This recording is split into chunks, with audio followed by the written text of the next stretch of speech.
Good morning student. Chapter 15 का first lecture हमने पढ़ाया था आपको विचित्र चूहे की कहानी। जो साधु के पास जाता है अपनी इच्छा को पूरी करने के लिए, साधु से कहता है कि मुझे भी बड़े जानवरों जैसा विशाल जानवर बनना है, मुझे अनेक गुणों वाला जीव बनना मैं चाहता हूँ।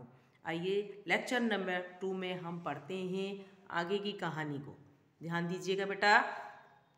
लेकिन चूहा नहीं माना। तब साधु ने चूहे की इच्छा पूरी कर दी।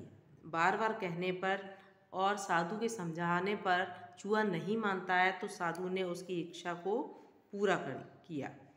अब चूहे का शरीर हाथी जैसा विशाल हो गया। कहाँ वो छोटा चूहा और उसका शरीर अब विशाल हो गया।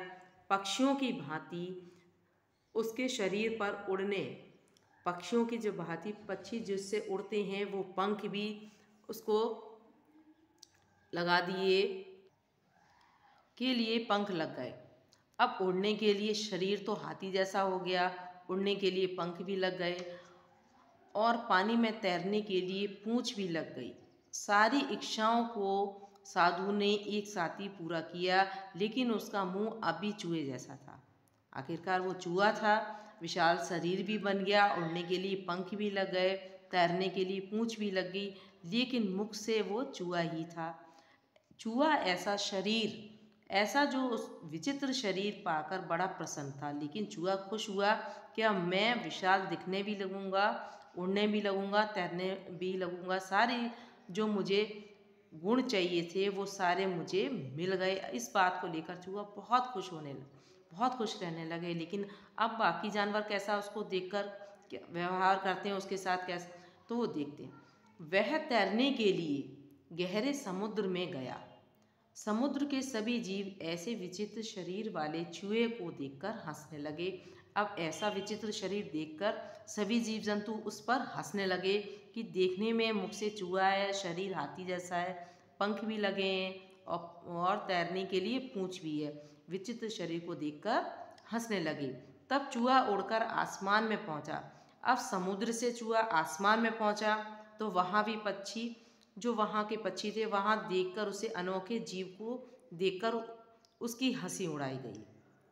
और जीवों ने जब देखा तो ये चूहा है, मुख से चूहा है, शरीर विशाल है, पंख भी हैं, पूंछ भी है, तैर भी सकता है, उड़ भी सकता है, तो उसको देखकर, विचित्र अनोखे जीव को देखकर उसकी हंसी उड़ाई गई। अंत में चूहा हाथियों के एक झुंड में जा पहुंचा। पहले समुद्र में गया तैरने के लिए, फिर उसके बाद वो उड़ा, उड़ने के बाद फिर वो हाथियों के एक झुंड में जा पहुंचा।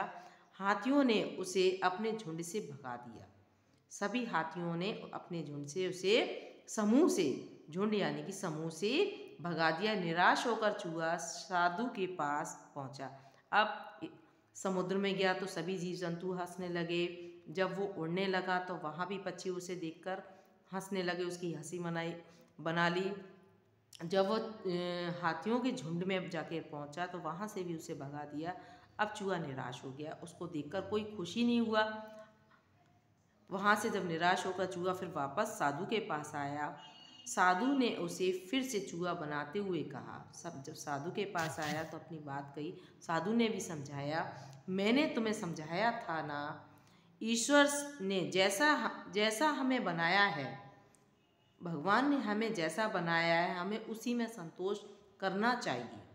चूहा अपनी गलती अच्छे से समझ चुका था कि मुझे जैसा भगवान ने बनाया, साधु द्वारा समझाया गया था, ईश्वर ने जैसा समझाया बनाया है वैसे ही हमें उसमें ही खुश रहना चाहिए।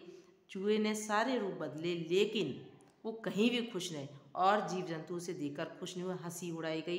इस बात को लेकर वो निराश होकर फिर वापस से साधु के पास आकर, और जैसा मैं हूँ वैसे ही मुझे, अपनी गलती का उसको एहसास हुआ और साधु ने उसको जैसा था वैसा ही चूहा बनाया। ये विचित्र चूहे की एक कहानी थी जो पार्ट 15 में दी हुई है। वो मैंने आपको बेटा पाठ के द्वारा आपको पढ़ाई और समझाई गई है। इस कहानी को आप दोबारा से फिर से पढ़िएगा। एक कहानी, विचित्र चूहे की कहानी दी गई है आपकी पार्ट 15 में। इस कहानी को दोबारा से फिर पढ़िए और समझिएगा। Thanks student.